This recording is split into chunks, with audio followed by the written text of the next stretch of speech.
ભારતમાં 2011 પછી 16 વર્ષના અંતરે હવે 2027ની વસ્તી ગણતરીની તૈયારીઓ ઝડપથી ચાલી રહી છે, જે દેશની પ્રથમ સંપૂર્ણ ડિજિટલ વસ્તી ગણતરી હશે અને તેમાં દાયકાઓ પછી જાતિની માહિતી પણ એકત્ર કરવામાં આવશે.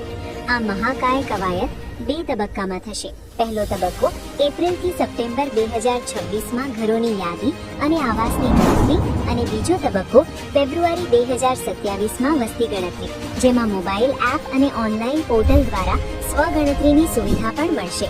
સરકારે આ માટે 11,718 કરોડ રૂપિયાનું બજેટ મંજૂર કર્યું છે, જેથી 30 લાખ અધિકારીઓ ટેબ્લેટ વડે ઝડપી અને સચોટ માહિતી એકત્ર કરશે. આ ડિજિટલ વસ્તી ગણતરી ઉંમર, નોકરી, આવાસ, સ્થળાંતર અને સુવિધાઓની વિગતો સાથે દેશની નીતિઓ, શિક્ષણ, આરોગ્ય અને વિકાસને મજબૂત બનાવશે. જ્યારે અધિકારીઓ ઘરે આવે ત્યારે તૈયાર રહેજો અને સહકાર આપજો, કારણ કે આ ડેટા દેશના ભવિષ્યને આકાર આપશે. આ વિશ્વની સૌથી મોટી વસ્તી ગણતરી ભારતને વધુ આધુનિક અને પ્રગતિશીલ બનાવશે.